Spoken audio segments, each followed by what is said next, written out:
Assalamualaikum warahmatullahi wabarakatuh. Alhamdulillahi rabbil alamin. Wassalatu wassalamu ala asyrafil anbiya'i wal mursalin. Nabiyyina Muhammadin wa ala alihi wa ashabihi ajma'in. Amma ba'd. Ikhwati fillah azanallahu wa iyyakum. Alhamdulillah, segala puji hanya milik Allah Subhanahu wa taala yang telah memberikan kenikmatannya kepada kita, nikmat waktu luang yang mana kita dapat gunakan untuk talabul ilmi, menuntut ilmu agama.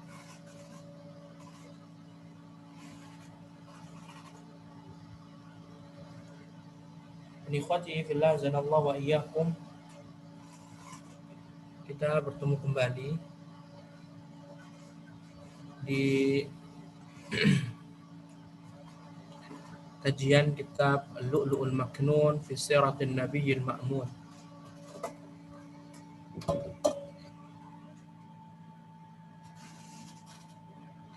Mutiara yang tersembunyi dalam sirah Nabi Sallallahu Alaihi Wasallam yang terpercaya. Karya Syekh Musa bin Rashid Al-Azimi Ridhullahu Ta'ala.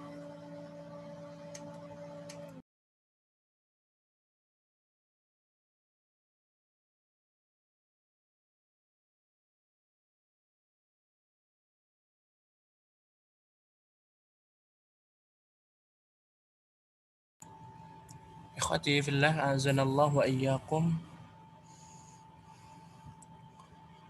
Pada pertemuan sebelumnya telah kita jelaskan berkaitan tentang keistimewaan sirah Nabi Sallallahu Alaihi Wasallam. Penulis menyebutkan ada 5 keistimewaan terbesar berkaitan tentang sirah Nabi jika dibandingkan dengan sirah orang-orang selain Nabi Sallallahu Alaihi Wasallam.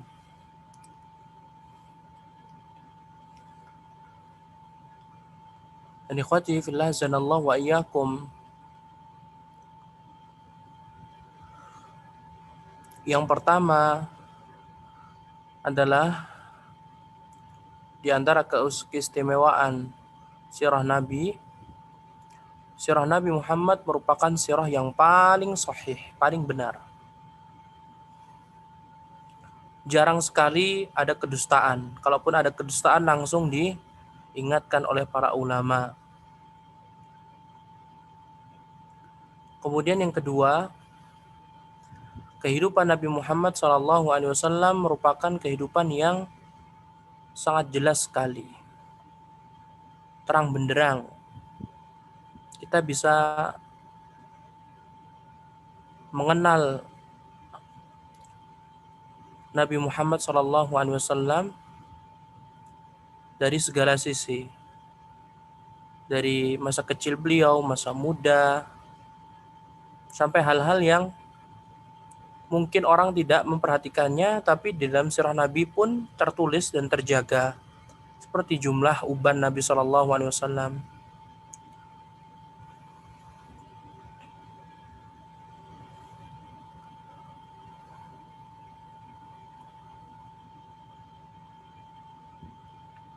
Kemudian ikhwati fillah zanallahu wa iyyakum, yang ketiga, sirah Nabi mengkisahkan sirah manusia yang Allah Subhanahu wa taala angkat derajatnya.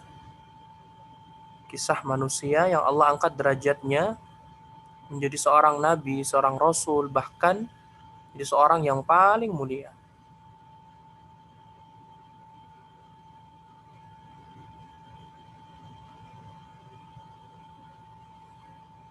Kalau kita perhatikan, kalau kita mau perbandingkan sirah orang-orang Nasrani dan orang-orang Buddha, orang-orang yang penyembah berhala pun, Mereka tidak memiliki kisah tentang manusia yang paling utama, paling agung.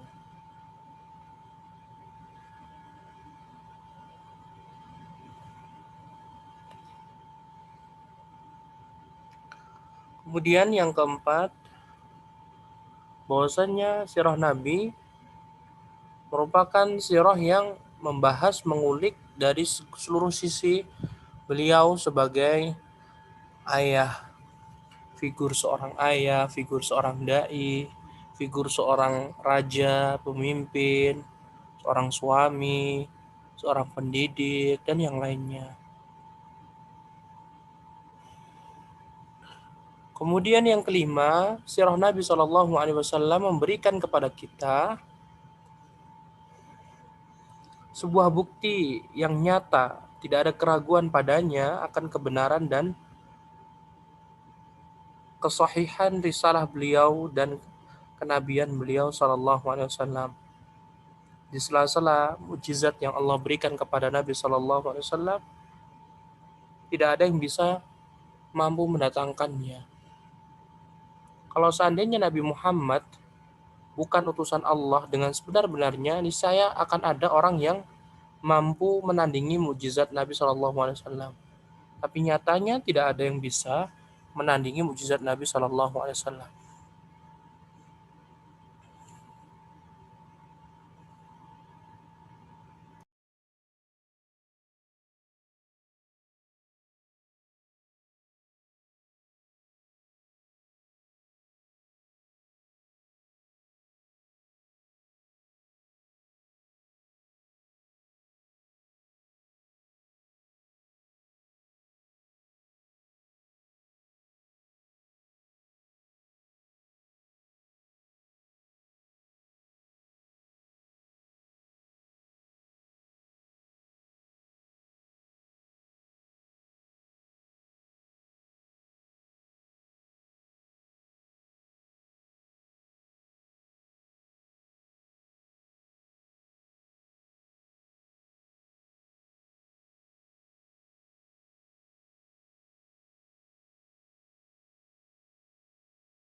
Dan ikhwati fillah zanallahu wa iyyakum, kita akan membahas judul terbaru berkaitan tentang Jazirah Arab di masa jahiliyah. Penulis di sini menyebutkan kondisi Jazirah Arab dari beberapa sisi, tapi penulis tidak mengawali tata letak geografis Jazirah Arab. Dan ini kita telah jelaskan di kitab Ar-Rahiqul Makhtum. Karena Jazirah Arab itu sudah faham, orang-orang sudah faham, disebut Jazirah Arab itu sudah faham. Jazirah Arab itu daratan yang saat ini dihuni oleh negara Arab Saudi, Yaman, Oman, dan negara Teluk lainnya. Qatar, Bahrain, Kuwait.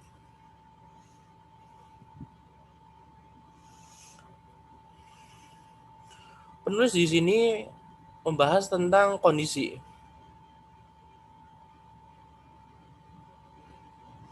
Kata penulis, "Ammal Arabu qabla al-Islam fasa'at akhlaquhum." Adapun orang-orang Arab sebelum datangnya Islam, fasa'at akhlaquhum, maka akhlak mereka betul-betul bejat sekali.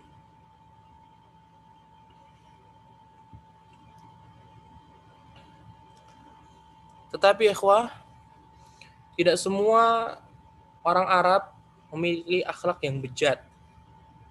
Ada beberapa mereka yang mulia, dan tidak semua akhlak orang Arab itu rusak. Ada beberapa, bahkan banyak di antara mereka yang akhlaknya lumayan bagus jika dilihat dari beberapa sisi. Di antara akhlak yang bagusnya mereka adalah mereka itu betul-betul menunaikan amanah dan janji. Mereka akan melindungi orang yang meminta perjanjian, perlindungan. Dan orang Arab juga betul-betul menjaga tali kekerabatan mereka. Keluarga yang mereka kenal, mereka pun akan bantu. Walaupun kebanyakan dari akhlak orang-orang Arab jahiliyah betul-betul rusak, adanya fanatik golongan, fanatik kekerabatan, padahal salah tetap dibela. Adanya minuman khamr, walaupun khamr ini belum diharamkan, semasa Rasulullah belum diutus, tapi setidaknya khamr ini membawa keburukan. Karena dengan minum khamr akan tertutuplah akal mereka, sehingga mereka pun bisa melakukan hal-hal yang di luar nalar. Bisa jadi menzinahi ibunya, adiknya, dan yang lain. Kemudian ada juga keburukan perjudian, al-qimar.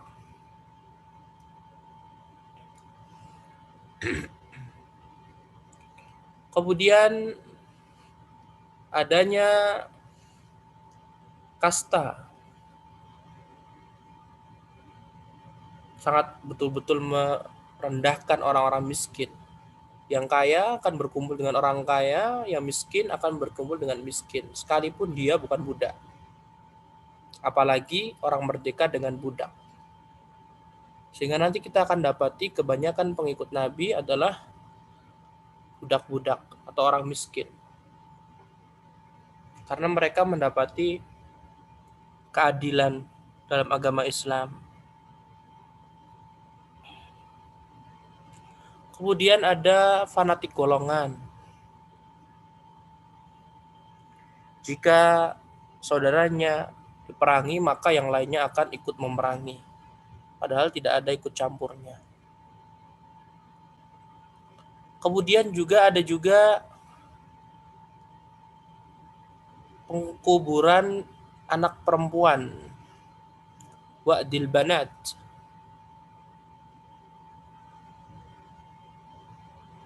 Mereka membunuh anak-anak perempuan yang terlahir dari rahim ibu mereka. Tapi ini tidak semua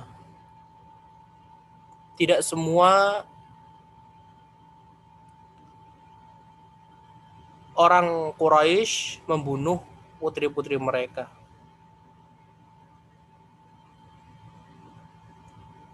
Hanya beberapa saja, walaupun banyaknya, kebanyakan mereka itu membunuh putri-putri mereka. Kalau lahir anak perempuan langsung dibunuh, hidup-hidup. Takut terhina. Karena orang Arab betul-betul sangat menyombongkan anak-anak mereka. Sangat membanggakan anak laki-laki mereka dan menyombongkan anak laki-laki mereka. Karena anak laki-laki itulah yang akan meneruskan, anak laki-laki itu yang akan menolong keluarganya ketika ditimpa peperangan dan yang lainnya.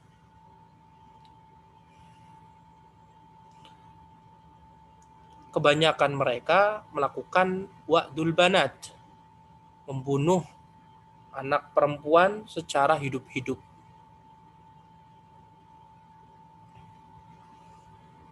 Tapi tidak sedikit juga mereka masih tetap membiarkan. Karena butuhnya keturunan, sehingga kita dapati sebagian mereka membiarkan terlebih dahulu putrinya besar kemudian bisa menghasilkan anak laki-laki.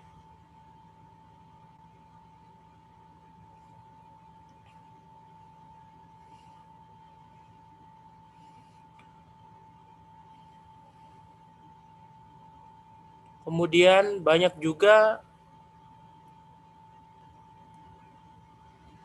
perampokan. Perampokan pada kafilah dagang. Ketika orang Quraisy atau orang yang lainnya mereka berdagang atau pulang dari berdagang dari Palestina, Romawi, mereka pun dihadang. Dan mereka mengambil harta orang lain dengan paksa. Tidak sedikit dari mereka yang sampai membunuh. Jadi banyak yang membunuh. Hartanya diambil, orangnya dibunuh.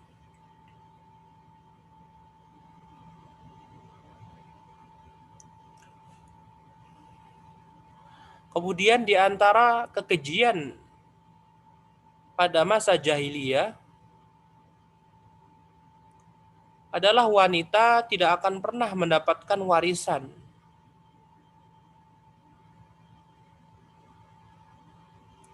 Wanita betul-betul tidak mendapatkan warisan.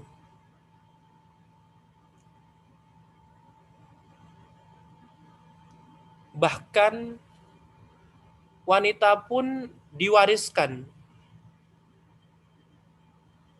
Sebagaimana harta atau hewan tunggangan, onta, kuda diwariskan.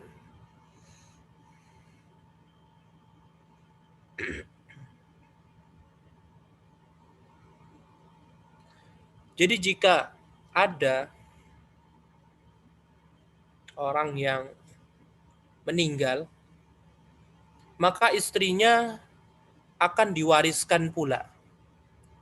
Kepada siapa yang mendapatkan istri tadi, dialah yang boleh berhubungan suami istri. Persis seperti barang dan tidak ada harganya. Wanita tidak ada harganya di masa jahiliyah. Tapi tidak semua wanita seperti itu kan. Kecuali wanita yang bangsawan. Kalau wanita bangsawan tidak akan pernah di apa-apa. Mendapatkan warisan, kemudian wanita bangsawan juga tidak diwariskan ke keluarganya. Tapi kalau melihat dari banyaknya wanita tidak ada harganya sehingga diri wanita diwariskan seperti barang dagangan atau seperti onta dan yang lainnya. Dan di antara kekejian atau kondisi Arab jahiliyah, mereka mengkhususkan beberapa makanan yang hanya boleh dimakan oleh kaum laki-laki. Kaum perempuan tidak boleh memakannya. Makanan khusus laki-laki, perempuan nggak ada harganya. Tidak diberikan makan dengan makanan yang nikmat dan lezat.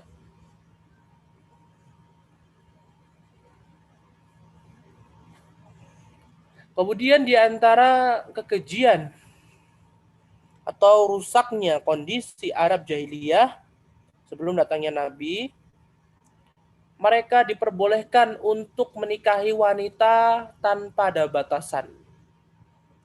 Sampai ada di antara mereka menikah 12 istri, 13 istri. Betul-betul tidak ada harganya seorang wanita di madu sampai banyak sekali. Hal itu untuk mendapatkan apa? Keturunan laki-laki yang bisa dibanggakan.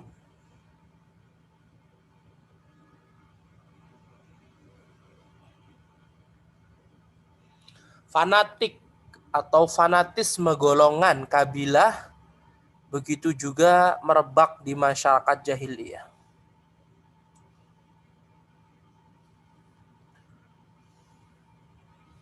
Tempat-tempat perzinaan betul-betul merajalela di mana-mana. Lihat ikhwah, ini nanti yang menjadi penyebab Nabi Muhammad merenung di Gua Hira. Menjadi penyebab Nabi Muhammad beribadah mengkhususkan diri kepada Allah di Gua Hira sebelum diutus menjadi Nabi dan Rasul. Karena melihat apa? Kaumnya begitu rusak sekali moralnya.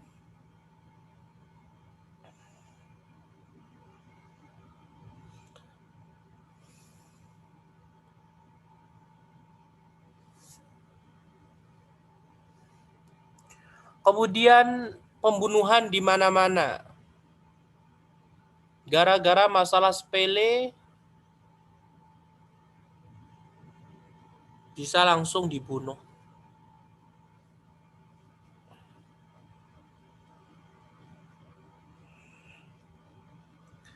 Sampai ikhwati fillah zanallahu wa iyyakum, pernah terjadi peperangan antara saudara selama 40 tahun. 40 tahun saling bunuh-bunuhan. Sehingga terbunuhlah ribuan orang Arab, orang Quraisy.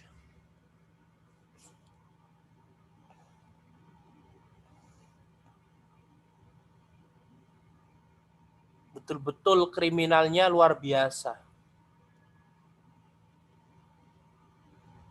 Kemudian Syekh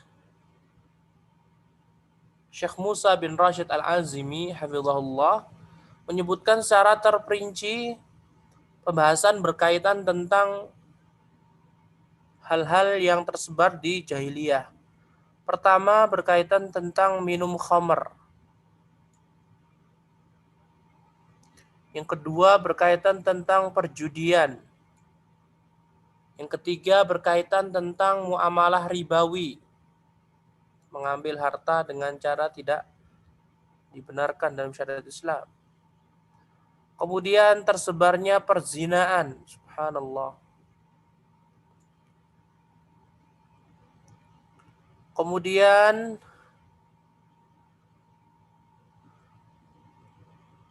membunuh putri perempuan, dikubur hidup-hidup. Kemudian membunuh anak laki-laki juga lantaran takut miskin atau takut nggak bisa makan. Ini umum ya untuk membunuh laki-laki atau perempuan, anak laki-laki atau perempuan.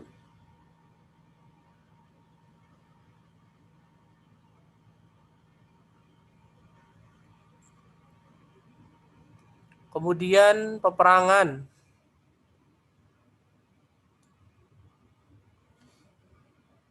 Nah,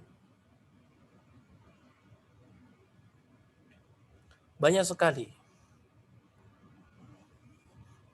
1,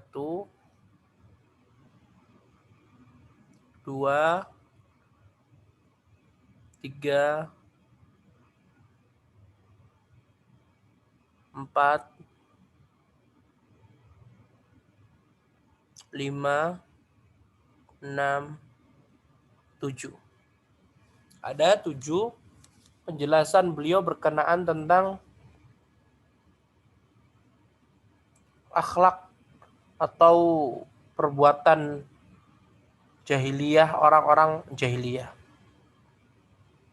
Yang pertama, syurbul khamri, minum khamr. Minum khamr merupakan hal yang lazim tersebar di masyarakat jahiliyah. Walaupun khamr belum diharamkan, akan tetapi ada beberapa orang yang mereka betul-betul menjauhi minuman khamr karena memabukkan, dan menurut mereka yang tidak minum khamr betul-betul akal tidak sehat.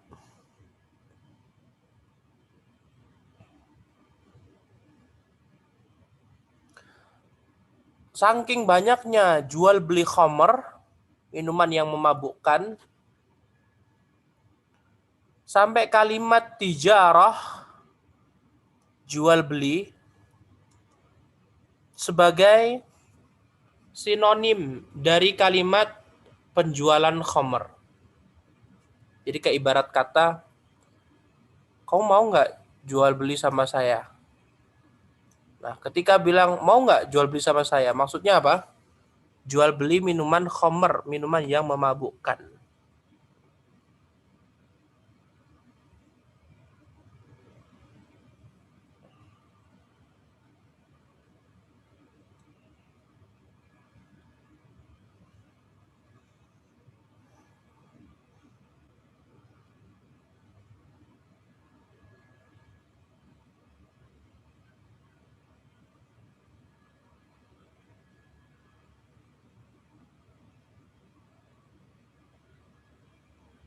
Itu berkaitan tentang khamr.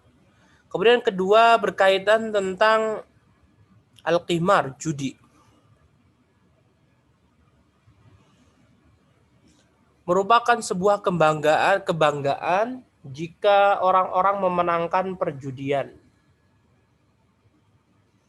Jika bisa menang perjudian, maka dia akan mendapatkan kebanggaan, kedudukan tinggi di masyarakat. Tapi jika kalah judi dan terkenal setiap kali main kalah terus, pasti dia akan mendapatkan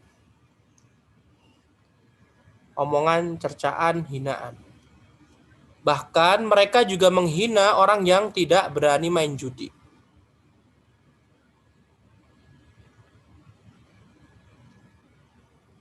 Siapapun yang tidak main judi berarti dia pengecut, terhina. Kemudian yang ketiga berkaitan tentang muamalah ribawi. Kondisi bermuamalah dengan ribawi.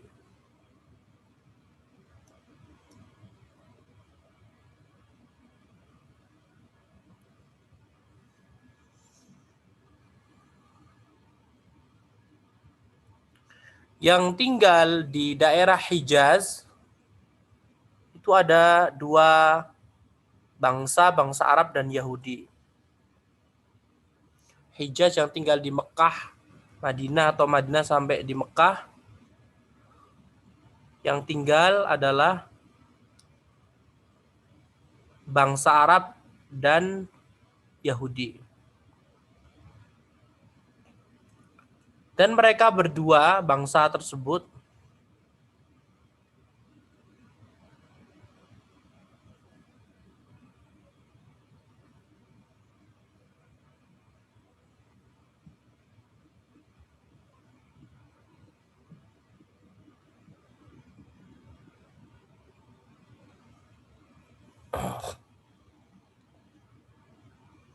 dan bangsa Arab, bangsa Yahudi saling bermuamalah dengan riba. Siapa yang minjam, maka harus dikembalikan lebih.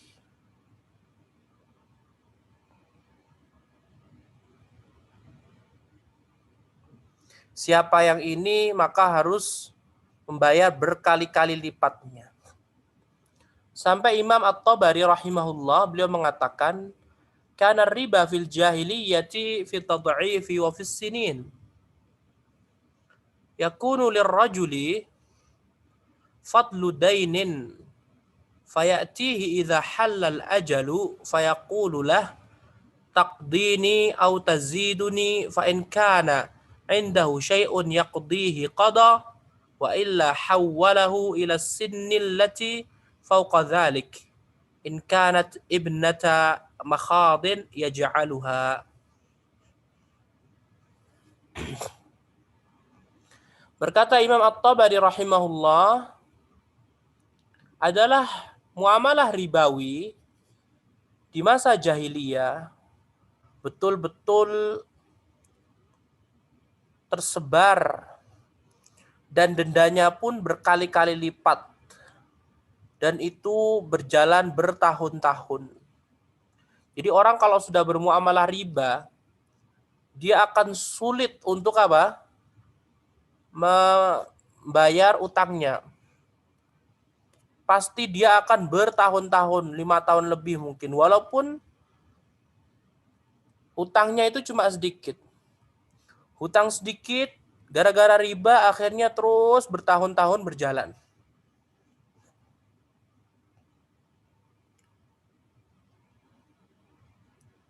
Begitu luar biasanya apa? Berkaitan tentang riba.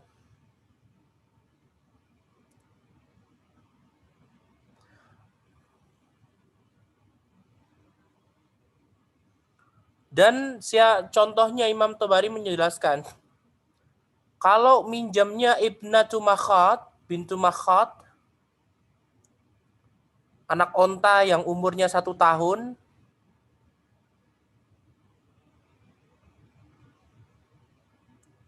bintu Makhad, kalau enggak ini nanti lipat, naik lagi, dendanya menjadi onta Ibnatu Labun yang 2 tahun. Kemudian kalau nggak bisa lagi, naik lagi Hiqqah yang 3 tahun. Padahal harus merawat onta ya luar biasa. Terus naik, begitu luar biasanya perkara riba ini.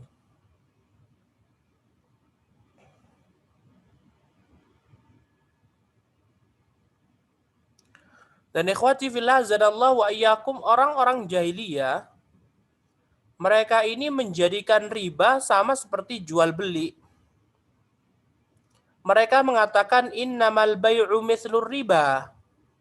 Sesungguhnya jual beli itu sama seperti riba. Riba seperti jual beli seperti riba, kata mereka. Kalau jual beli kita harus pergi kemana? Ke Palestina di musim panas, ke Yaman di musim dingin.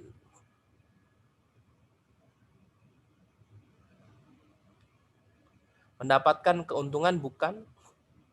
Sama, riba juga sama mendapatkan keuntungan. Sama-sama mendapatkan keuntungan. Maka boleh hukumnya mengambil riba dan praktek ribawi. Itu menurut mereka.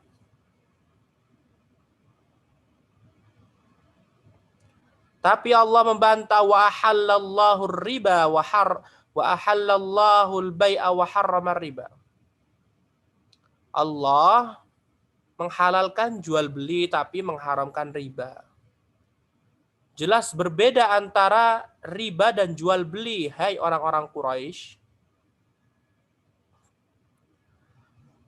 Kalau jual beli, seorang membutuhkan tenaga, seorang membutuhkan jasa, mungkin jasa dia atau pegawainya untuk mendatangkan barang-barangnya, maka ini hukumnya boleh mengambil keuntungan. Tetapi riba cuma minjam uang atau meminjamkan uang, kemudian kita hanya tertidur, leha-leha, minum khamar dan yang lainnya, bisa mendatangkan onta yang lebih mewah dan mahal lagi, keuntungan, maka ini tidak boleh. Nah,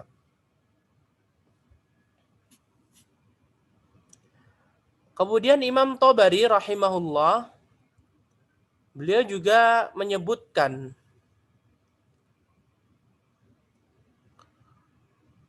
innal ladzina kanu ya'kuluna riba min ahlil jahiliyah kana idza halla malu ahadihim ala gharimih yaqulu al-gharimu li gharimil haqqi zidni fil ajali wa aziduka fi malik. Fakana yuqalu lahuma idza fa'ala dzalika hadza riba la yahil. Fa idza qila lahuma dzalik qalu sawa'un 'alaina zidna fi awwalil bai' aw inda mahallil mal. Kalau orang punya utang sama orang lain, kemudian orang lain tadi yang menghutangi nyuruh temannya untuk mengambil utang dari fulan. Nanti si fulan tadi yang disuruh ngambil riba tadi, ngambil utang, dia bakalan bilang ke yang punya utang, ayo tambahkan begitu. luar biasanya. Misal, Ali memberikan hutang kepada Muhammad. Sedangkan Ali punya hutang sama Fatimah, perempuan. Maka si Ali yang menghutangkan kepada Muhammad ini berlaku riba. Kemudian si Ali ngatakan sama Fatimah, Fatimah, kamu boleh ngambil hutangku ke Muhammad. Dan kamu juga boleh melipat gandakan persenannya. Tuh lihat, kejinya luar biasa. Sehingga betul-betul orang yang praktek riba di zaman jahiliyah, dia nggak akan bisa melunasinya sampai bertahun-tahun. Subhanallah. Begitu kejinya riba. Kemudian yang ketiga, yang berikutnya, yang keempat tadi berarti kelima ya ikhwah. Kan 3, 4. Nah, yang keempat berkaitan tentang perzinaan. Subhanallah. Perzinaan di jahiliyah merupakan hal yang biasa. Bahkan seorang laki-laki memiliki simpanan tanpa adanya akad sama sekali.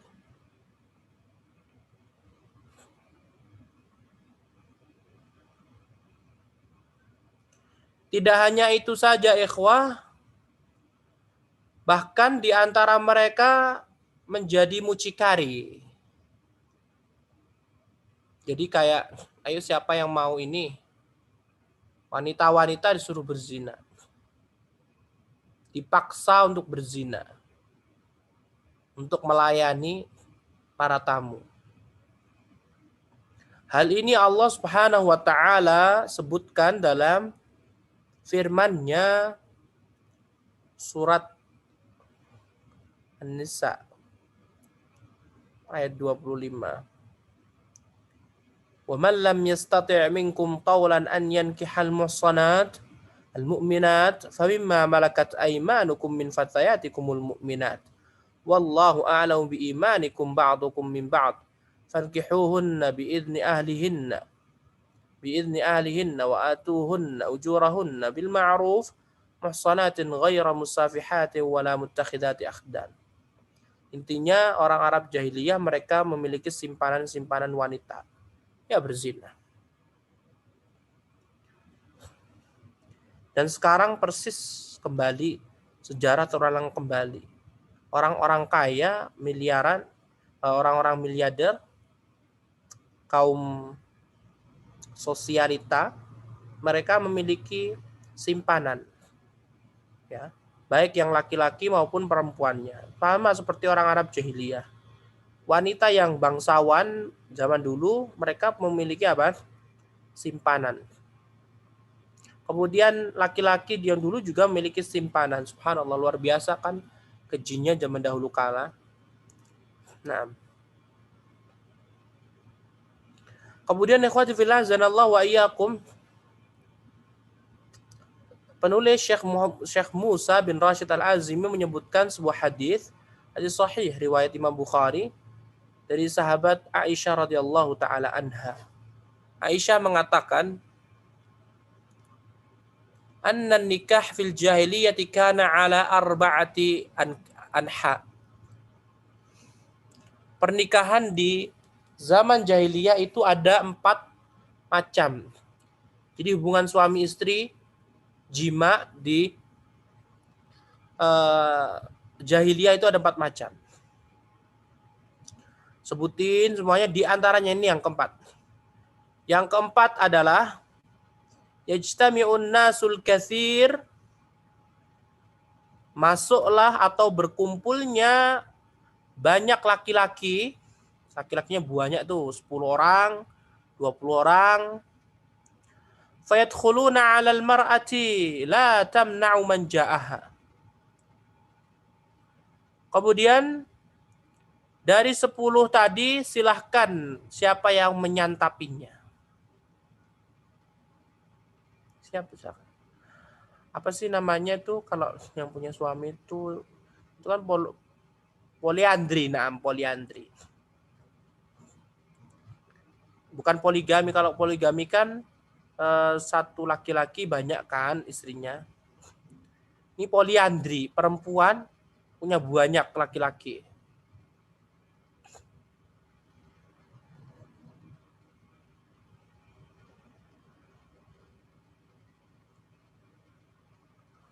Subhanallah, sampai segitunya coba ikhwah. Perzinaan, padahal bukan suaminya. Dan Allah juga mengatakan perihal memaksa wanita-wanita untuk berzina.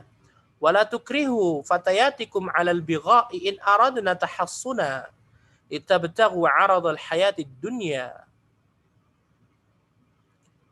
Allah mengatakan jangan kalian wahai orang-orang Quraisy memaksa pemudi-pemudi, wanita-wanita untuk melaksanakan perzinaan.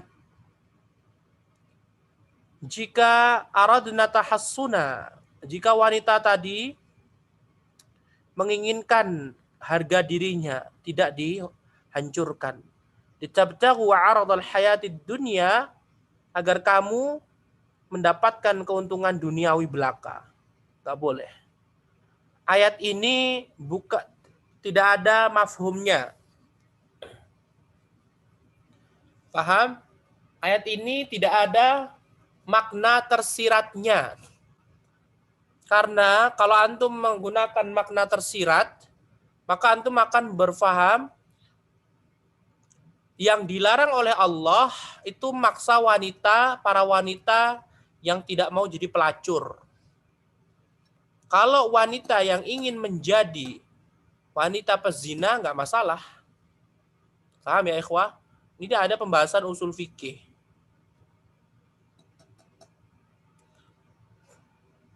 Jadi larangan memaksa perzinaan itu umum.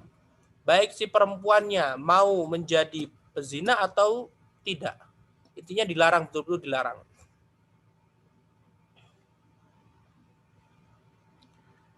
Dan ini nanti ketika Rasulullah SAW sudah menjadi Nabi dan Rasul, Rasulullah melarang untuk mengambil upah dari para pezina. Nah, atau kayak mucikari, begitu gitulah.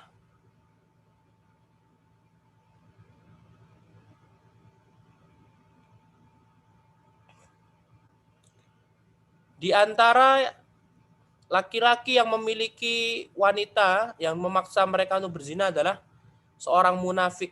Siapa? Ketua munafik. Abdullah bin Ubay bin Salul. Abdullah bin Ubay bin Salul, dia ini memiliki wanita atau budak perempuan bernama Musaikah. Namanya Musaikah. Kemudian budak yang lainnya bernama Umaymah. Kemudian Abdullah bin Ubay bin Salul memaksa, hei kamu Musaikah dan Umaymah, kamu harus mendatangkan uang untukku dengan cara berzina. Subhanallah. Padahal waktu itu Nabi Muhammad sudah diutus menjadi Rasul. Kemudian kedua wanita tadi, Musaikah dan Umaymah, curhat kepada Nabi. Wahai Nabi, kami dipaksa sama Abdullah bin Ubay bin Salul untuk berzina. Padahal waktu itu Abdullah bin Ubay bin Salul sudah masuk Islam, tapi kan dia munafik. Dia menyuruh budak perempuannya dua, Musaikah dan Umaymah, untuk berzina. Berzina sama siapa? Ya siapa lagi kalau bukan orang Yahudi atau orang kafir. Nabi Muhammad sudah sampai ke kota Madinah ya.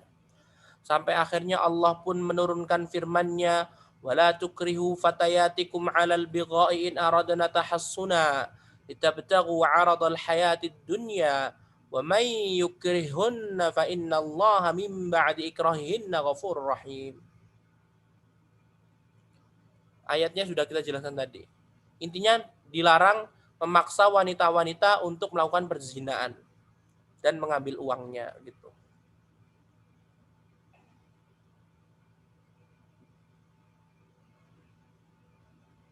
Kemudian yang kelima, tadi yang keempat perzinaan. Kemudian berkaitan yang nomor 5. Nah, yang nomor 5 adalah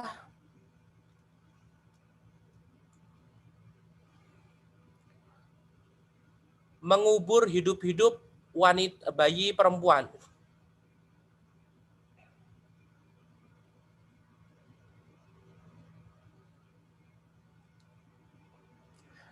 Hampir seluruh orang Arab mereka melakukan ini, mengubur hidup-hidup wanita.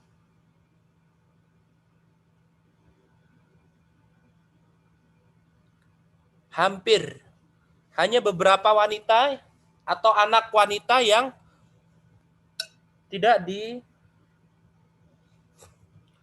dikubur hidup-hidup. Kenapa kok mereka tidak takut kehilangan ikhwah? Ya kan tadi wanita itu dihamili sampai 10 orang kayak gitu. Akhirnya dia dijadikan apa? Alat reproduksi untuk memproduksi manusia. Yang mereka mau saja, yang enggak ya udah dibunuh ketika masih kecil. Sampai nanti datang Islam dan apa? Melarang. Nah,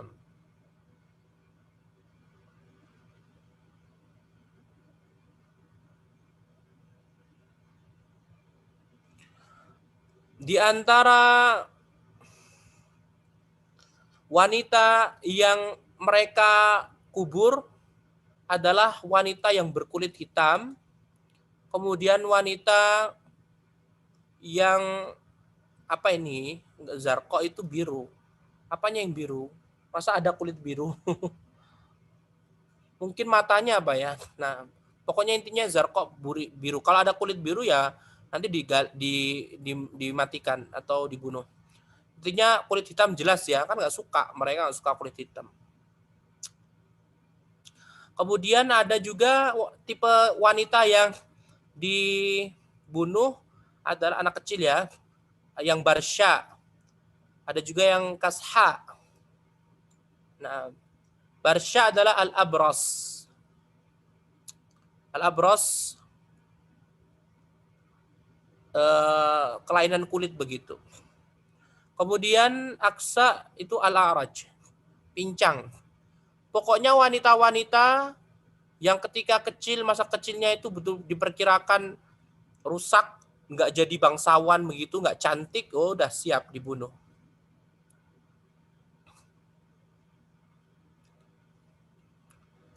Hal ini Allah abadikan dalam firman-Nya dalam surat An-Naml ayat 85 sampai 89. La ilaha illallah. Ayat 58 sampai 59.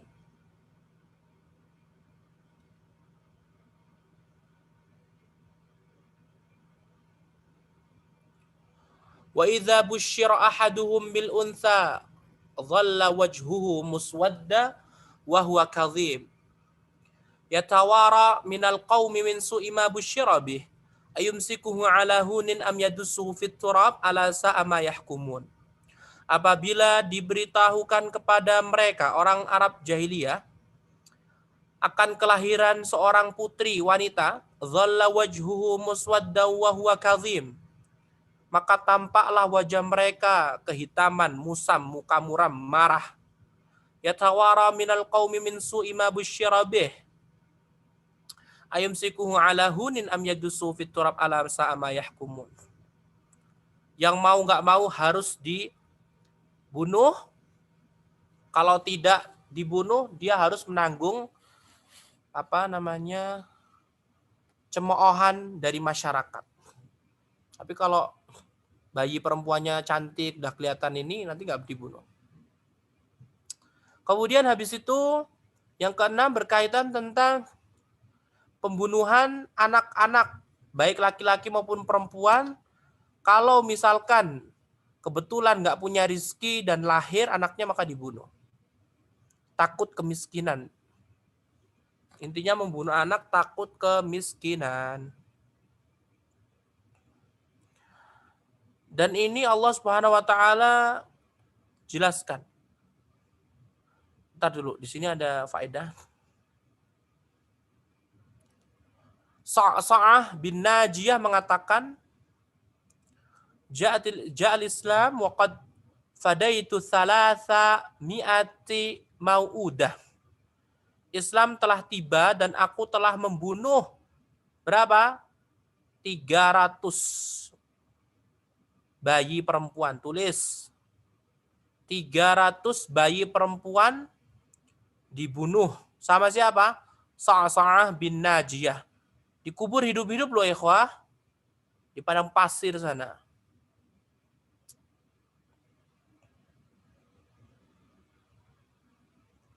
Dan ini Allah jelaskan di Al-Quran banyak sekali ya. Seperti diantaranya, Qul ta'alau atlu ma harrama rabbukum alaikum alla tusyriku bihi syai'a bil walidaini ihsana wa la taqtulu auladakum min imlaq nahnu narzuqukum wa iyyahum. Kemudian juga wa la taqtulu auladakum khasyata imlaq nahnu narzuqukum wa iyyahukum narzuquhum wa iyyakum inna qatlahum kana khita'an kabira. Intinya larangan untuk membunuh anak, baik laki-laki maupun perempuan, cuma gara-gara miskin. Karena setiap anak itu sudah ada rezekinya, diatur oleh Allah Subhanahu wa taala. Bahkan dalam hadis Rasulullah juga mengatakan, ketika ditanya Abdullah bin Mas'ud, wahai Rasulullah, dosa apa yang paling agung, paling besar? Kata Rasulullah, kamu menjadikan Allah sekutu, padahal Allah telah menciptakanmu. Kemudian Abdullah bin Mas'ud bertanya lagi, terus apa wahai Rasulullah? Kata Rasulullah, kamu membunuh anakmu lantaran takut kalau kamu miskin. Ya. Kemudian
ikhwati fillah zanallahu wa iyyakum, Abdullah bin Mas'ud pun bertanya, Lantas apalagi dosa yang paling besar wahai Nabi? Kata Rasulullah, antuzaniya halilata jarik.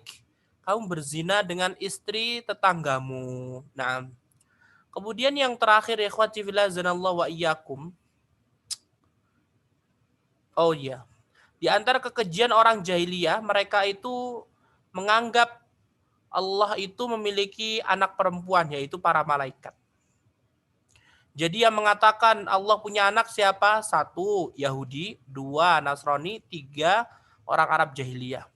Yahudi mengatakan Uzair anak Allah.